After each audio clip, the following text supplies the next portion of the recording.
안녕하세요. 그리스 로마 신화 1주차라고 해야 되겠죠? 1주차 3강 그렇게 뭐 해야겠죠. 1주차 3강입니다. 이제 뭐 수업에 대한 설명을 마쳤고 본격적으로 그리스 로마 신화를 시작을 합니다. 2022년도로 바꿨죠. 이제 세 번째 수업인데, 자, 여기 뒤에 나오는 배경 그림은 굉장히 멋있죠? 아름답잖아요. 예. 여기 이제 그 무사이오스 여신이라고 있어요. 무사 여신이라고 합니다. 무사 여신이라고 하죠. 무사 여신이라고 있는데, 무사라고 하니까 뭐 그 일본 사무라이 생각할 수도 있는데 발음만 같은 거고요. 이건 이제 말하자면 이 무사에서 뮤직이라는 말이 왔습니다. 그래서 음악이라고 할 것 같지만 무사요스라는 말을 아까 썼는데 내가 그 무사요스라는 말이 그리스에서는 뭐 시가라는 말로 얘기가 됩니다만 그보다 좀 더 넓어요. 그래서 시를 포함한 음악과 그다음에 학문까지 뭐 천문학 뭐 이런 것도 속해 들어가니까 그런 걸 관장하는 여신들 9명의 여신들입니다. 예전에 뭐 나인 뮤지즈라고 걸그룹이 있었는데 그게 그 나인입니다. 그래서 9명인데 물론 이제 처음부터 이렇게 9명으로 딱 정해졌던 건 아닌데 나중에 이렇게 얘기가 세월이 흘러가면서 좀 정리가 된 거죠. 9명으로. 그래서 이제 하나 둘 셋 넷 다섯 여섯 일곱 여덟 뒤에 배경은 뺄까요? 하나, 둘, 셋, 넷, 다섯, 여섯, 일곱, 여덟이고, 딱 안 맞네요. 그죠? 이거 작품은 좀 현대 작품이에요.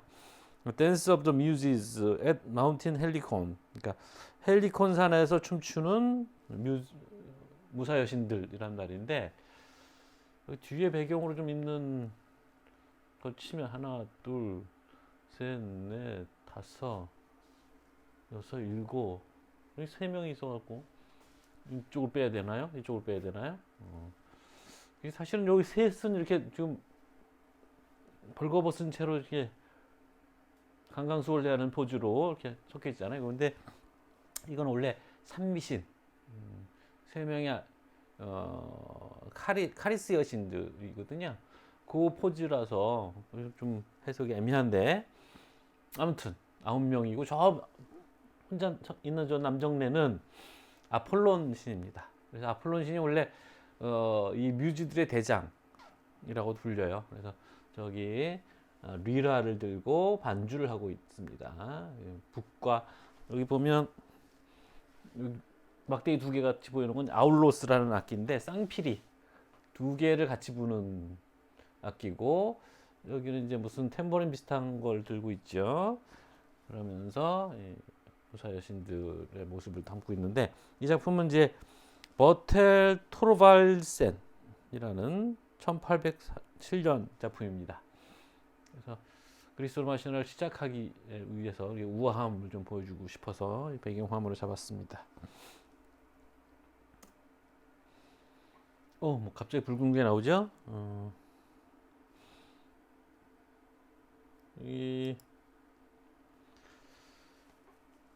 그 이제 3학기째 그리스 로마 신화를 강의하고 있는데 그 그리스 로마 신화에 담을 수 있는 내용이 굉장히 많기 때문에 매 학기마다 뭐 새로운 시도를 해서 좀 더 얘기를 첨가하고 있습니다. 잠깐만요.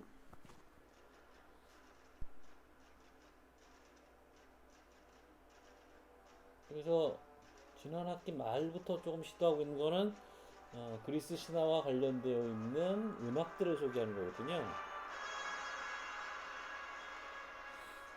뭐 클래식도 좋고 또 가능하다면 뭐 일반 어떤 대중가요들에서도 신화 관련된 내용이 있으면 그때 관련된 내용이 있을 때 소개를 같이 하려고 하는데 이거는 지금 아직 안 나왔나요? 호스트라는 사람이 행성들 플래닛이라는 클래식 작곡가죠. 작품을 썼는데 그 중에 이제 화성에 관한 화성이 맨 앞에 작품이라고 하더라고요. 영화 같은 데 여러분 좀 들어봤을 법한 배경으로 나왔을 법한 음악입니다.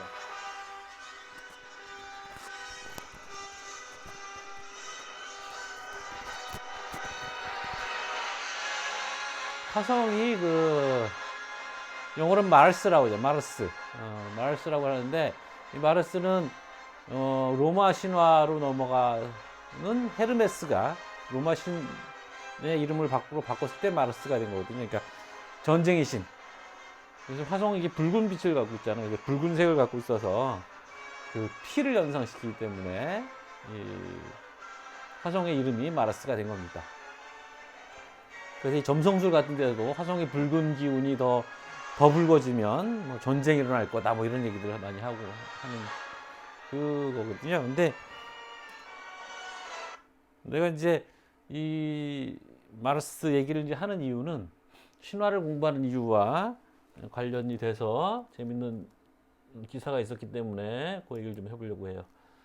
아랍에미리트 아시잖아요? 중동 국가 아랍에미리트에 가면이 아니고 아랍에미리트가 비교적 최근에 화성 탐사선을 쏴서 우리가 아랍에미리트가 이렇게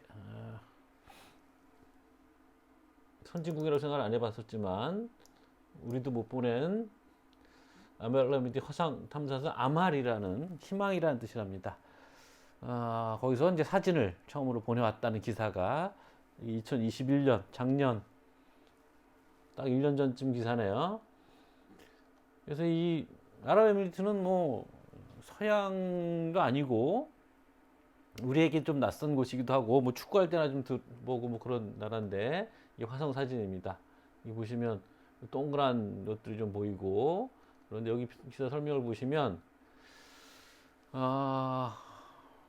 아랍권 최초의 화성 탐사선 아말이 궤도 비행을 하면서 사진을 보냈는데 화성 북반구의 모습이 선명히 드러나 있고 태양계 최대 화산인 올림푸스 산과 뭐 이렇게 돼 있어요. 이 올림푸스 산은 뭐 에베레스트보다 2.5배 된다 뭐 이런 얘기인데 여기서 하고 싶은 얘기는 뭐냐면 아랍에미리트라고 하는 뭐 서양과 별로 관계가 없어 보이는 그런 나라에서 보낸 우주 탐사선이 찍어보낸 사진에 찍힌 화산의 이름이 올림푸스라는 거죠.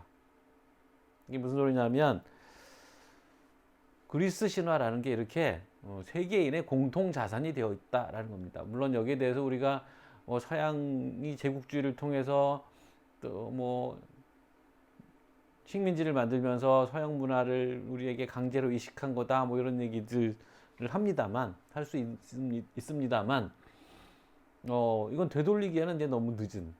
물론 이제 우리가 새로운 문화의 방향을 잡고 새로운 어떤 자주적인 문화를 만들고 동양의 또는 각 나라들의 고유한 문화들을 주체적으로 만들어가는 방향으로 노력을 해야 되겠습니다만 문화라는 게 고유한 문화라는 것이 그대로 남아 있는 경우는 거의 없고 그런 경우는 별로 좋지도 않고 어떤 의미에서는 문화는 서로 다양한 교류 속에서 발전해 나가는 거기 때문에 그래서 이런 이제 뭐 예를 들면 중세의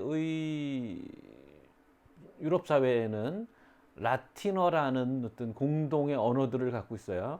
그걸로 서로 의사소통을 함으로써 오히려 어떤 한 나라의 어떤 국경을 넘어선 국제적인 어떤 교류가 가능했던 거고 이게 좋은 식으로든 나쁜 식으로든 우리에게 전해졌던 것들을 우리가 그것을 단순히 그냥 배관시할 게 아니라 그것들 어떤 소통의 도구로 삼고 뭐 그래야 될 것이고 뭐 또 한편 서양 문화라는 게 쉽게 없어지지도 않을 뿐더러 그 서양 문화에 뿌리를 두고 있는 여러 가지 현대의 문물들을 우리가 계속 소화하고 흡수하고 있는 거거든요. 대학에서 배우는 대부분의 학문들이 서양으로부터 출발했던 것이고 물론 거기서 우리가 뭐 반도체라든지 뭐 이런 것들에서 볼 수 있는 것처럼 우리가 그 나름의 어떤 최전선에 있는 그런 영역들도 있지만 그 출발은 서양이고 그리스였다는 거죠. 그런 얘기들이 이 화성 얘기를 잠깐 해서 여러분들에게 전해주고 싶었던 거고요.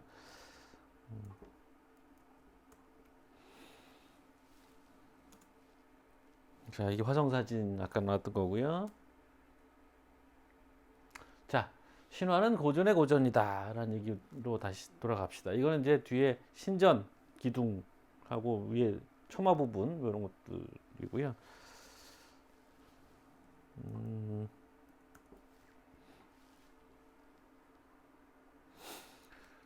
자, 아까 얘기했던 것처럼 우리가 올림포스라는 것은 그리스에 있는 산입니다. 지금도 있어요. 올림포스 산은. 그 산은 그리스에 있는 산을 이제 넘어서서 어떤 신들의 거처라는 의미를 갖고, 그래서 어떤 의미 있는 장소에 이런 이름이 붙게 되는 겁니다. 그래서 일종의 고유명사인데 어떤 대명사가 된 거죠. 그런 식으로 이제 신화를 통해서 의사소통의 매개를 하게 되는 거죠. 그래서 뭐 아프로디테 같다 그러면 아름답다는 뜻이고, 뭐 이런 식의 아르테미스 여신은 뭐 좀 냉정하고 새침하고 차갑고 뭐 이런 뭐 이런 식의 어떤 얘기를 서로 주고받을 수 있는 어떤 소재거리, 우리가 말이라는 것 자체가 그런 거잖아요. 우리가 말을 통해서 의사소통을 하는 것처럼. 근데 그 말을 통해서 하는 의사소통이라는 게 단순히 기호만 있는 게 아니고 그 의사소통을 할 수 있기 위해서 필요한 여러 가지 어떤 재료들이 있는 겁니다. 그래서 그런 소재가 되는, 의사소통의 소재가 되는 것들 중에 하나가 이제 그리스 로마 신화라는 거죠.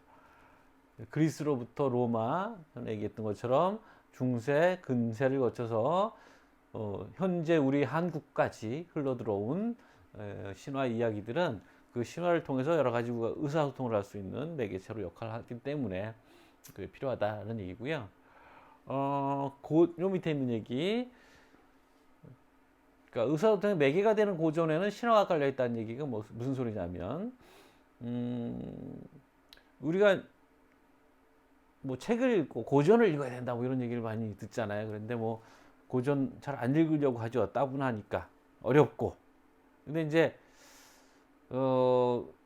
고전이 따분하고 어려운 이유 중에 하나는 거기에는 우리가 살면서 고민하는 어떤 심각한 문제들이 거기에 담겨져 있을 가능성이 주로 많아서, 그래서 고전으로 우리가 두고두고 읽고 그러는 거죠. 재밌는 만화책은, 재밌는 뭐 드라마는 그땐 재밌는데 다시 한번 보면 깊은 맛이 없으니까 가성비가 떨어지죠. 여러 번 보게 되지 않는데, 인생에서 깊은 어떤 진실을 담고 있는 얘기들은 나중에 다시 봐도 또 좋거든요. 여러분들 뭐 그 애정하는 영화나 드라마 이런 거 있을 거잖아요. 두고두고 또 보고 뭐래도 좋잖아요. 이제 그런 것들은 이제 어떤 깊이를 갖추고 있기 때문에 그런 건데, 우리 삶의 문제와 이제 직간접적으로 연결이 되어 있는 것들이죠. 그런 고전들에서는 또 그 고전들이 어려운 이유 중에 하나는 그 고전들이 쓰는 소재들, 뭐 말하는 방식들, 어법 또는 뭐 거기 나오는 이야기들에는 그 고전들이 참고했던 또 고전들, 윗대의 고전들이 있는 겁니다. 그러니까 뭐 고전이란 말은 원래 이제 고대 그리스 아테네 BC 5세기에서 4세기까지 한 100년 정도 되는 그리스 아테네 문화, 전성기, 문화의 번성기, 그때를 가리키는 표현이었어요. 원래 그 시기를 가리키기 위한 고유한 표현이었습니다. 그래서 이게 독일의 역사학장가가 클라시쿠스라는 라틴어를 가져다가 그때 BC 5세기에서 4세기 그리스 아테네 문화 전성기를 지칭했어요. 클라시쿠스의 시대다 이렇게 붙인 거죠. 그래서 이제 그 말에서 클래식이라는 말이 나온 거잖아요. 근데 그 클래식이 한쪽에서는 이제 서양 고전 음악이라는 뜻으로 사용도 되지만, 클래식을 번역을 했을 때는 그냥 고전, 그러니까 좋은 예술 작품이죠 보통. 또는 뭐 어떤 분야에서 어떤 모범이 되는, 표준이 되는 그런 뭐 사람, 작품, 일, 사건 뭐 이렇게 되겠죠.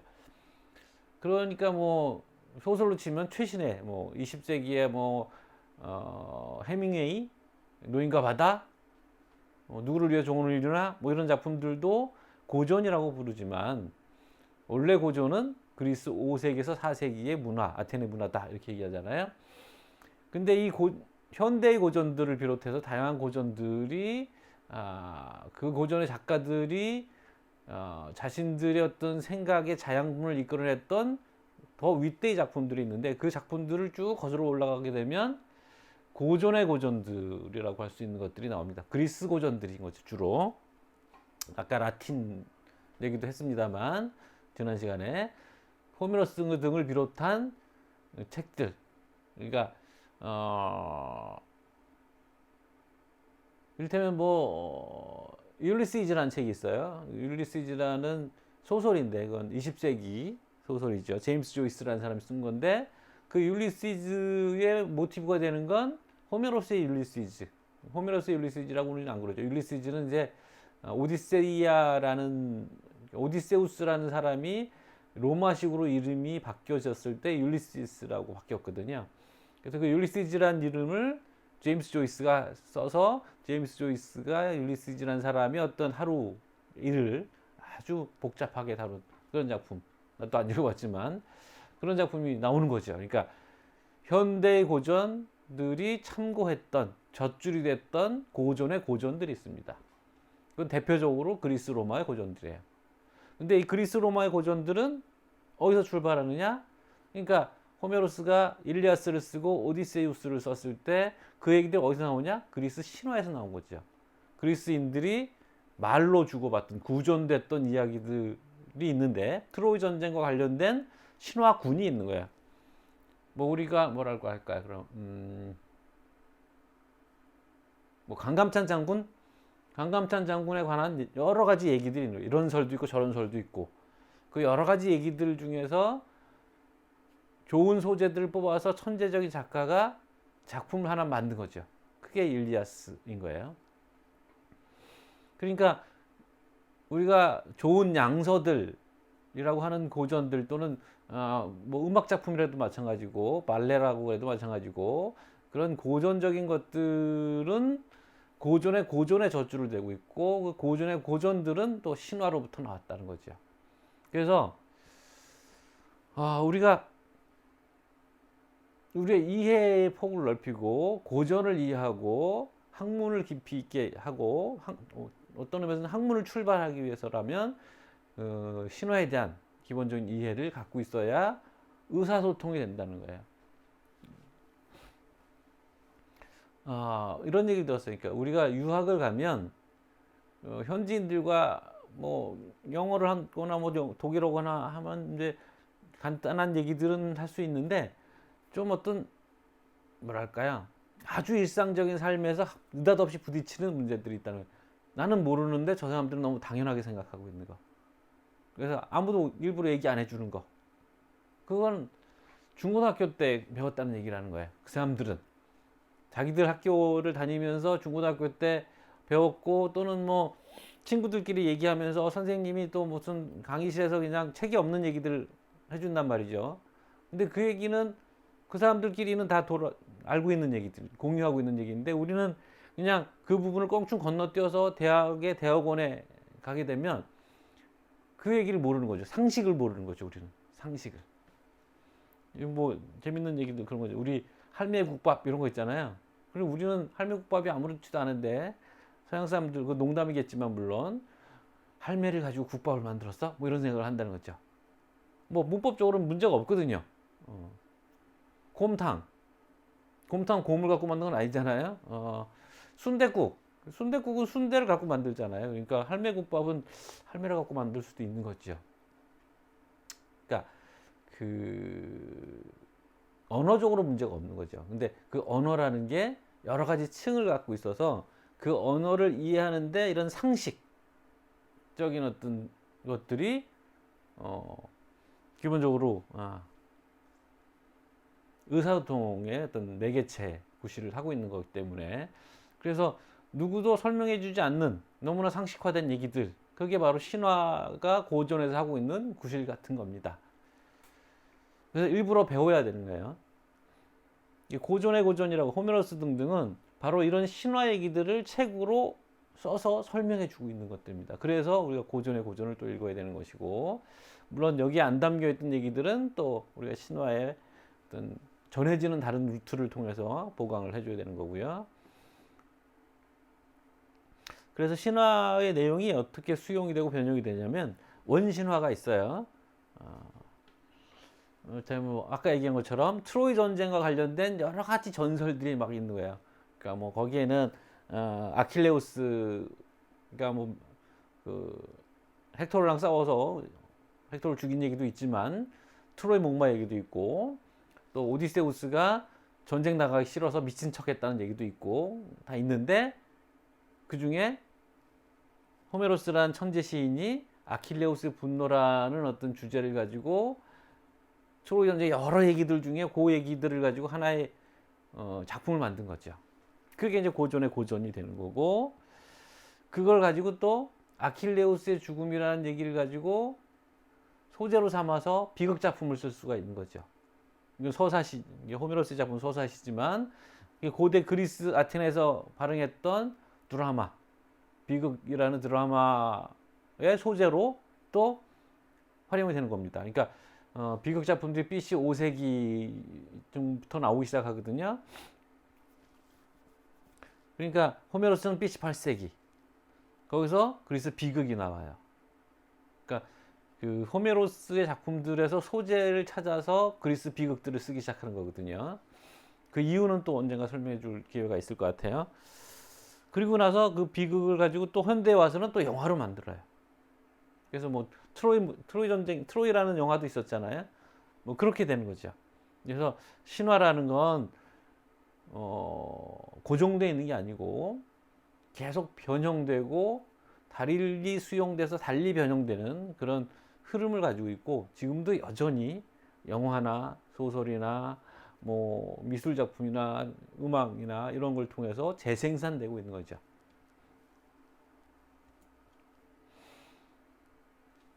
자, 우리 교재 일부 첫 번째 파트, 신들의 시대, 영웅들의 시대, 뭐 이렇게 그죠? 이 세계의 시작 이건데, 이거는 그림이 멋있죠. 이게 지금 거인들의 추락이라는 작품에 The Fall of the Giants라는 프레스코화입니다. 이탈리아 르네상스기의 화가였던 기울리오 로마노의 작품이에요. 팔라조 델 테라는 도시인가 본데, 프레스코화라는 게 벽화 그림인 겁니다. 그래서 천장처럼 되어 있긴 하지만 천장은 아닌 것 같고요.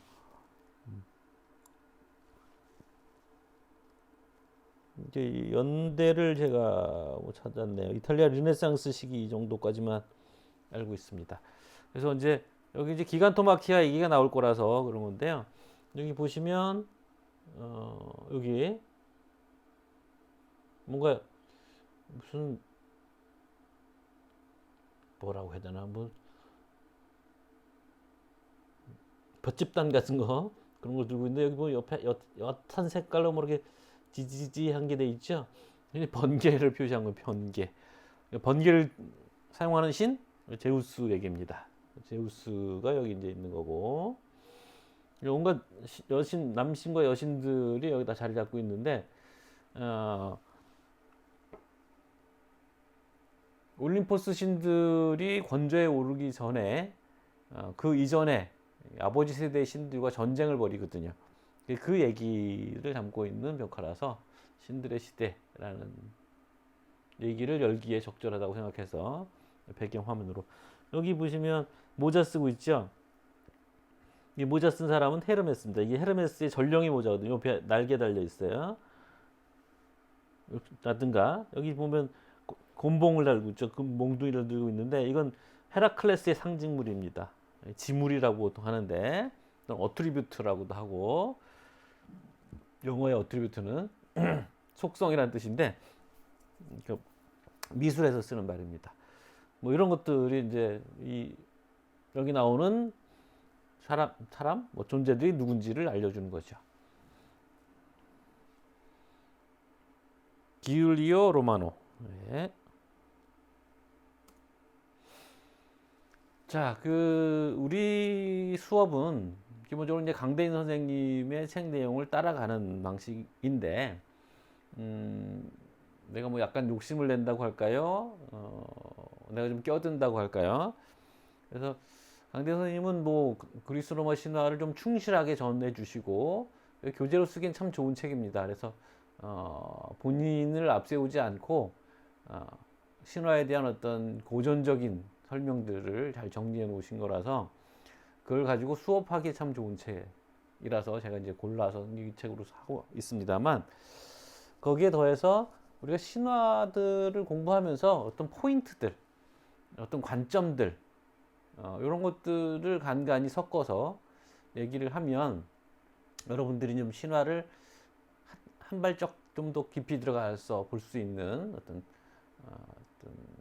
단초, 그런 걸 제공할 수 있지 않을까, 뭐 이런 생각이 들어서 간간히 내가 이런 식의 여는 이야기라는 제목으로 간간히 몇 가지 얘기들을 이제 섞어 넣을 겁니다. 자, 여는 이야기인데 물풀의 나무의 신화라고 했습니다. 근데 이제 이 물풀의 나무는 사실 뭐 이거 자체가 유일하게 중요해서 다뤘다기보다는 신화에 나오는 다양한 사물들, 나무도 나오고 뭐 강도 나오고 뭐 산도 나오고 꽃도 나오고, 꽃 얘기도 많이 나오죠. 뭐 그런 것들이 많이 나오는데, 산천초목들이 다 나오는데, 그 대표로 하나 얘기들을 신화에 등장하는 여러 사물들 얘기들의 대표로 하나 뽑은 게 이제 물풀의 나무의 신화입니다. 여기에 뭐 또 다른 사연도 있습니다만, 그건 이제 뒤에 가면 아시게 될 거고, 여기 우리가 너무 오래 하면 안 되니까 길어야 50분 만에 끊어야 되긴 하는데, 다 할 수 있을지 모르겠어요. 진행을 일단 하겠습니다. 자, 물풀의 나무를 꼽은 이유 중에 하나는 여러분들이 이제 또 헐리우드 영화를 통해서 잘 알고 계시는, 헐리우드 영화라면 마블 스튜디오를 통해서 알고 계시는 그 북유럽 신화들, 망치의 신 토르라든가 뭐 이런 얘기들과 관련돼 있어서 여러분들이 좀 더 친숙감 느낄 것 같아서 물풀의 나무를 골랐습니다. 우주목이라는 게 있어요. 우주를 상징하는 나무인 겁니다. 그 북유럽 신화에 나오는 그 나무는 위그드라실이라는 나무입니다. 이게 이제 무슨 뭐 오딘이 여기서 목매달아 죽었던 나무라고 해서 뭐 그렇다, 이런 이름이 붙었다고 하던데, 위그드라실은 여러분도 뭐 많이 들어봤을 것 같고, 우주의 축으로서 세 세계를 가로지른다 이렇게 돼 있는데, 사실은 이제 우주목이라는 것은 나무의 특성이 잘 드러나는 거죠. 그리고 우리가 신화적으로 봤을 때는 신화 시대의 인류가 신화의 소재로 잡게 되는 것들은 결국 그들이 일상의 삶에서 굉장히 친숙하게 또는 경외의 대상으로 바라봤던 사물들인 거거든요. 그러니까 인류의 삶에서 기술의 초창기에 나무는 굉장히 중요한 소재였던 거죠. 제일 다루기가 쉬웠고 제일 흔했고, 나중에 쇠나 뭐 플라스틱 이런 거 한참 기술이 발달해 나오는 거니까 나무로 집을 지었고, 나무로 뭐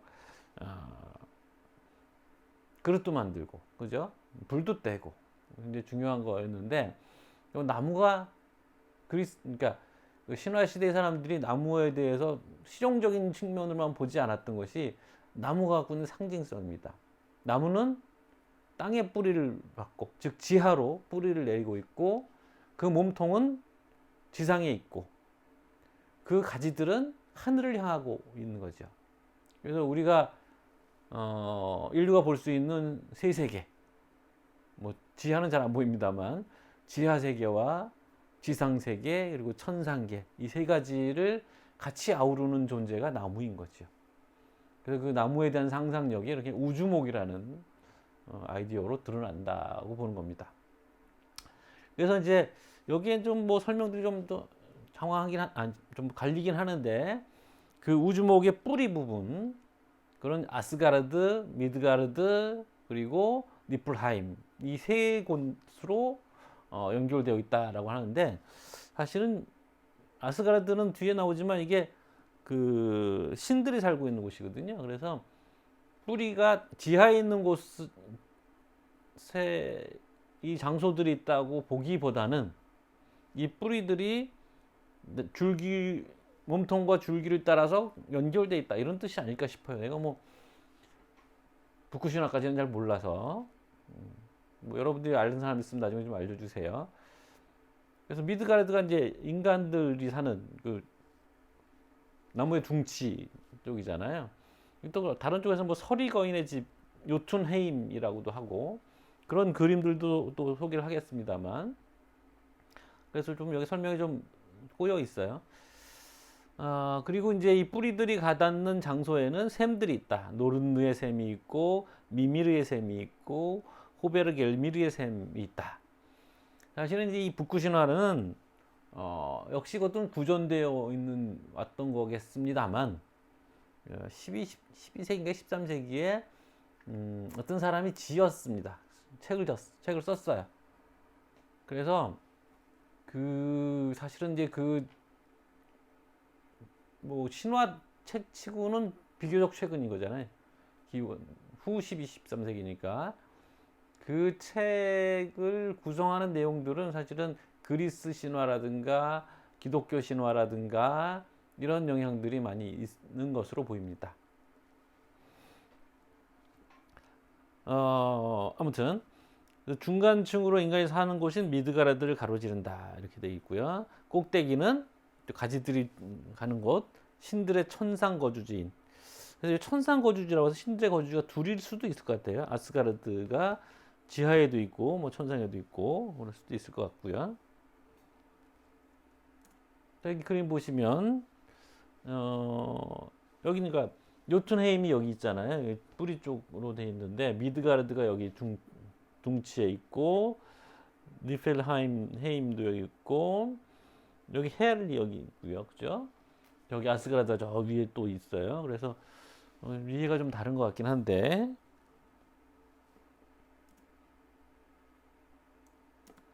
또 여기도 보시면 이거는 또 여기 12번 요툰하임 여기 거인들이 사는 곳이라고 이제 돼 있는 거거든요.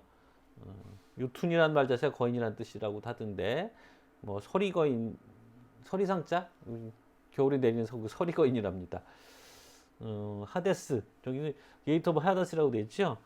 저기 아까 그림에서는 헬이라고 돼 있었는데 하데스와 헬을 동일시하는 거죠. 10번 죽은 자들이 가는 곳. 9번은 플레인 오브 섀도우 뭐 그림자의 평원이라고 해야 되나요? 이렇게 쭉 연결이 되어 있습니다. 굉장히 복잡해요. 이런 그림도 있고요. 자, 나무 얘기를 했습니다만 나무와 돌이 신화에 자주 나와요. 그래서 인간은 나무에서 태어났다고 생각하는 신화들도 많이 있습니다. 인도 유럽어족의 세습사회에서는 일반적으로 많이 나오고 물풀의 나무에서 인간이 태어났다는 얘기들도 당연히 있습니다. 그 이제 북구신화인 거죠. 인도 유럽어족이란 말이 낯설 수도 있는데요. 여러분들 뭐 영어 배우고 뭐 그랬을 때 아마 영어 선생님이 그런 얘기도 해줬을 것 같아요. 영어는 인도 유럽어족에 속한다. 뭐 이런 식으로. 그러니까 대개의 서구 유럽 어족들이 인도 유럽 어족에 속합니다. 핀란드는 아니라고 들었어요. 핀란드는 원래 유럽 사람들이 아니었기 때문이라는 건데 훈족인가요? 뭐 그쪽에서 왔다는 얘기인 것 같았는데 그리고 이제 인도 유럽에 속하는 유럽이 아닌 곳에 있는 나라는 인도입니다. 그래서 이제 그 서양 학자들이 이게 언어 구조가 유사하거든요.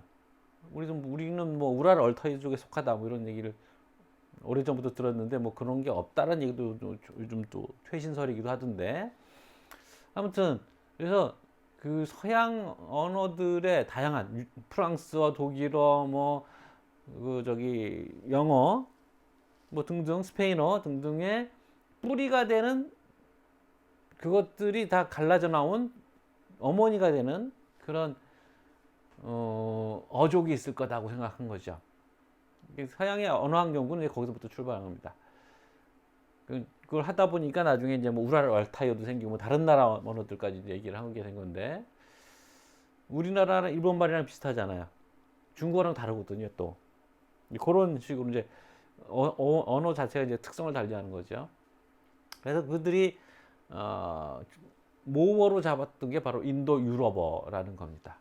이거 자체가 남아있지는 않아요. 근데 서구 서양학자들이 끈질기게 연구해서 이제 인도 유럽어 사전이 나올 정도로, 그러니까 어원에 깔려 있는 거죠.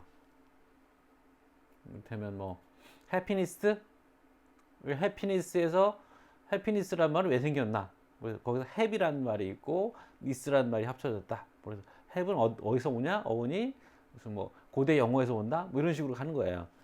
그러니까 어원들을 밝혀나가니까 그 여러 유럽어들의 공통적인 어원들을 찾아서 추적해 올라가서 인도 유럽어라는 이미 없어진 그 원형의 언어들을 복원하는 거죠. 그게 이제 인도 유럽어족이고, 사실은 이게 이제 독일 2차 대전의 독일 히틀러 이런 쪽으로 하면 뭐 순수 유럽인, 순수 독일인 뭐 이런 이제 고약한 생각을 만들어내서 뭐 유태인들은 뭐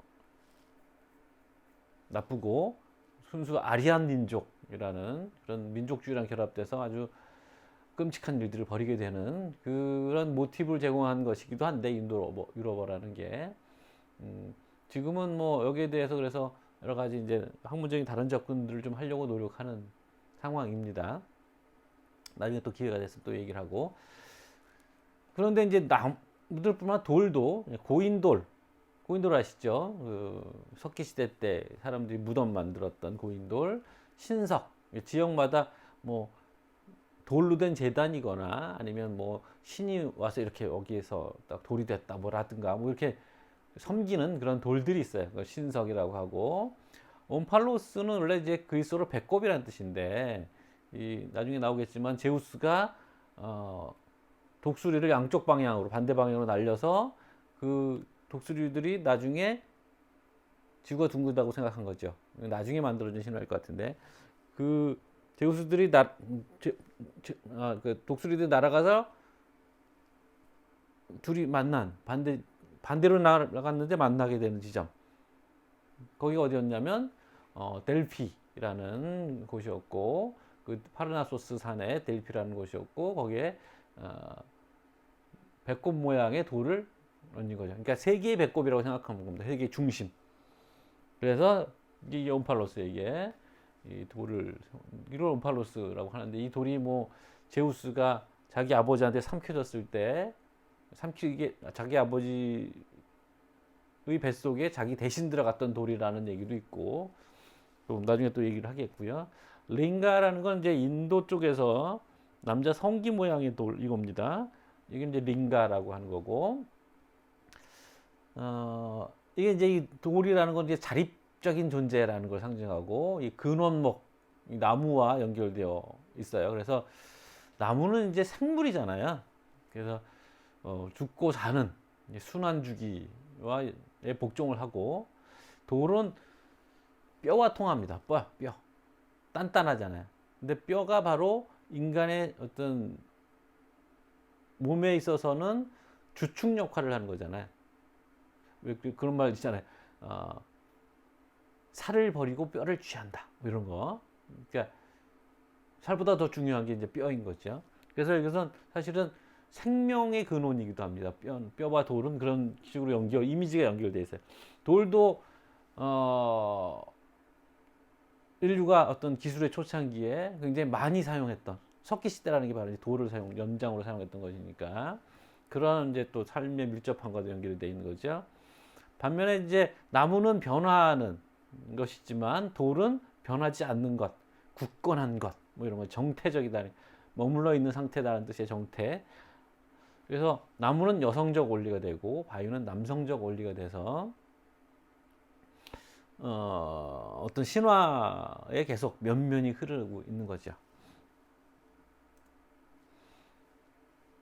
자, 그래서 우리가 생각해 보면 나무라는 건 석기인들이 가장 쉽게 사용할 수 있는 재료. 그래서 이게 그리스어로 휠레라고 합니다. 휠레라는 말이 원래 나무라는 뜻이었어요. 그러니까 나무가 재료의 대명사인 거죠. 그래서 석기인들은 나무로 신전을 짓고 집도 지었던 거죠. 처음엔 굴에 살았고 굴에서 나와서 나무, 왜 그 뭐 정글 모험인가요? 뭐죠? 오지 탐험하는 그런 프로그램 있잖아요. 거기 보면 이제 집 지을 때 풀과 나무를 먹어서 이렇게 임시거처를 만들듯이 그런 게 이제 재료의 역할을 했던 거고, 신전과 집도 나무로 되어 있었던 거고, 벼락 맞은 나무, 인류가 불을 어떻게 알게 됐을까? 여기에 이제 여러 가지 설이 있어요. 동물 중에서는 유일하게 불을 다룰 수 있는 게 인간이죠. 그러니까 이제 프로메테우스 신화 같은 것들 나오게 되는 건데, 그 중에 하나가 이제 하늘에서 변기가 치면 가끔 이렇게 나무에 떨어진단 말이에요. 그럼 나무에 떨어지면 나무에 불이 붙거든요. 그 불이 붙은 나무를 보면서 거기다가 이제 이렇게 옮겨가는 거 보였겠죠. 나뭇잎으로 옮겨가는 걸 보였겠죠. 그러니까 똑똑한 원시인이 뭐 나무 막대 같은 거 이렇게 옆에서 대갖고 불을 옮겨올 수도 있었겠죠. 물론 이제 어떤 사람들은 원시인들이 이제 불을 만들 때 나무를 부비잖아요. 뭐 그건 둘 다 양립 가능했군요. 그러니까 자연적으로 볼 수 있는 불은 벼락 맞은 나무들에서 붙어 있는 불 붙은 나무들, 또는 이제 빽빽한 산림지대에서는 나무들끼리 이렇게 바람에 부딪혀 갖고 비벼지면 그 과정에서 불이 난다고 또 합니다. 근데 원시인들이 그걸 보지 못했을 것 같긴 한데, 그래서 처음에는 자연적으로 생긴 불을 원시인들이 사용을 했겠지만 그걸 만들어 볼 생각을 했던 거겠죠. 그래서 그 만들었던 아이디어, 그러니까 나무를 이렇게 나무와 나무를 부벼서 불을 내잖아요. 그거는 아마 우리 인간의 섹스에서 오지 않았을까. 몸과 몸이 막 부비면 열이 난단 말이죠. 그런 아이디어를 갖고 있는 사람이 있습니다. 철학자인데. 예. 그래서 하여튼 뭐 벼락나무 맞은 나무에서 불이 붙어서 하늘로부터, 벼락은 하늘에 떨어지니까 신의 선물인 불을 받게 됐다. 이게 바로 프로메테우스 얘기가 이런 어떤 일상적인 삶, 원시인들의 일상적인 삶을 신화시키는 방식인 거죠. 그래서 이제 프로메테우스 보면, 프로메테우스가 제우스의 궁전에서 불을 훔쳐올 때 눈에 띄지 않게 해야 되니까 회향목이라는 나무가 있는데, 그 나무는 그 속이 비었답니다. 그 안에다가 불씨를 집어넣고 가지고 나왔다는 거예요. 재밌죠? 그러니까 이게 이제 벼락 맞은 나무 얘기와 신화적으로 연결되어 있는 거죠. 그리고 또 나무구멍, 이제 그 벌집들이 거기 있잖아요. 밀랍, 벌들이 자기네들 벌집을 만드는 재료, 그게 밀랍이잖아요. 그 밀랍을 양초로도 사용하고 뭐 그렇게 하니까, 그다음에 벌꿀을 채취하고 꿀에서 넥타를 얻는다. 이게 넥타르라는 거는 원래 이제 그 요즘은 잘 안 쓰는데 옛날에는 음료수를 넥타라고 그랬습니다. 넥타. 근데 이 그리스 신화에서는 이게 신들이 마시는 음료수예요.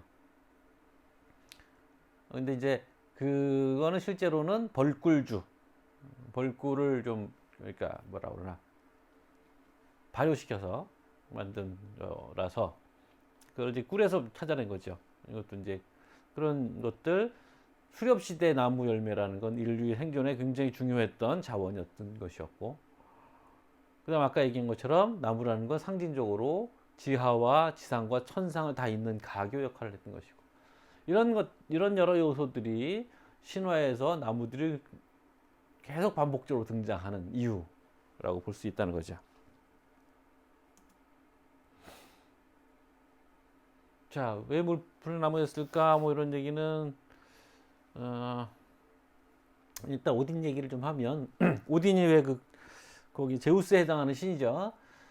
신들하고 피해 홍수에 살아남은 베르겔미르 거인 부부의 자손들은 뭐 나도 이게 자세한 얘기 모르니까 뭐 이렇다고만 알아두세요.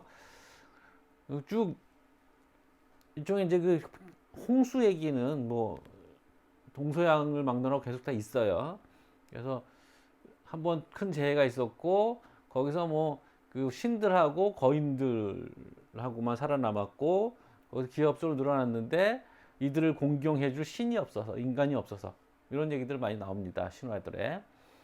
그래서 안타깝게 생각했던 오딘 삼형제가 대지를 돌아다니다가 적당한 재를 발견했는데 물풀의 나무하고 느릅나무 가지였다. 그죠? 아마 이들에게 이제 흔했기 때문이고 사실 물풀의 나무는 굉장히 단단한 나무였고 이 물풀의 나무라는 게 재밌는 것은 우리말이 왜 물풀의 나무냐면 이 물풀의 나무가 이렇게 물에 담그면 파란색으로 변한다나 봐요. 이게 푸르다 이런 말에서 온 거고요. 이 물풀의 나무 되게 단단해서 활과 창을 만드는 재료로 썼기 때문에 이 고대인들에게 친숙한 재료였던 거죠. 느릅나무하고 물풀의 나무를 가지고 자신 못을 본따서 성경에는 이제 뭐 찰흙 같은 걸로 돼 있지만 여자 형상 만들고 생명숨결을 불어넣었는데 이게 바로 이제 인간의 조상인 아스크와 엠블라였는데 나중에 이제 자손이 번성했다. 아스크는 물풀의 나무란 뜻이고 엠블레는 느릅나무였다. 그래서 아스크가 남자고 물풀의 나무 여자는 이제 느릅나무가 됐다. 뭐 이런 거죠. 그래서 왜 물풀의 나무였을까는 아까 얘기한 것처럼 주변에 흔하고 중요한 나무였기 때문이다라는 생각이고요.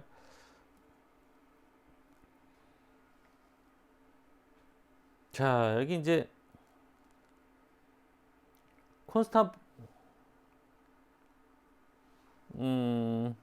컨스타블이라는 영국 화가가 있습니다. 이 컨스타블이라는 그러니까 영국에서는 풍경화를 그리기 시작한 어떤 초기의 화가라고 하는데 플랫포드 밀이라는 플랫포드에 있는 방앗간 이름이죠. 방앗간이라는 것인데 이 화가가 이 물풀의 나무를 좋아해서 이게 이제 물풀의 나무입니다. 자기 작품이 많이 나온다고 그래요. 되게 크죠? 물풀의 나무가. 이 작품은 1816년에서 17년 사이에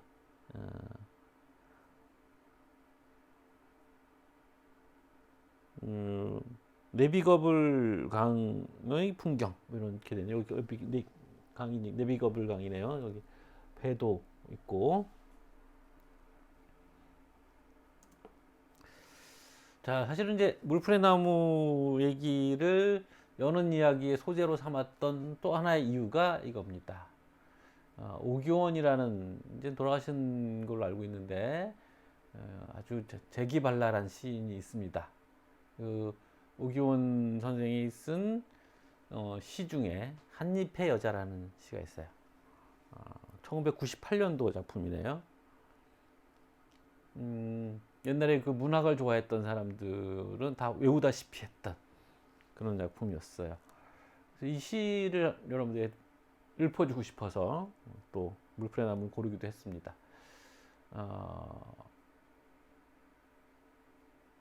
뭐 내용을 보시면 너무 그러니까 여자를 스테레오타입으로 만드는 가녀리고 뭐 청순하고 뭐 이런 그런 점이 이제 오늘날 관점에서 보면 좀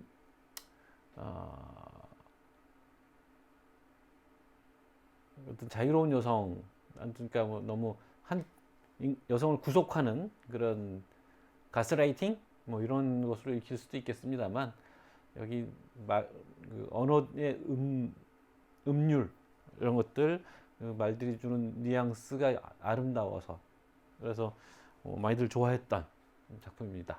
요거를 읽는 걸로 여는 이야기를 닫겠습니다. 나는 한 여자를 사랑했네.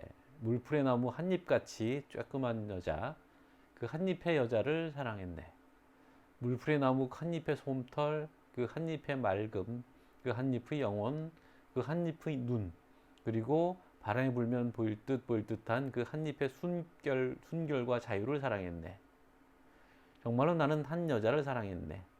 여자만을 가진 여자, 여자 아닌 것은 아무것도 안 가진 여자, 여자 아니면 아무것도 아닌 여자, 눈물 같은 여자, 슬픔 같은 여자, 병신 같은 여자, 시집 같은 여자, 영원히 나 혼자 가지는 여자, 그래서 불행한 여자, 그러나 누구나 영원히 가질 수 없는 여자, 물풀의 나무 그림자 같은 슬픈 여자.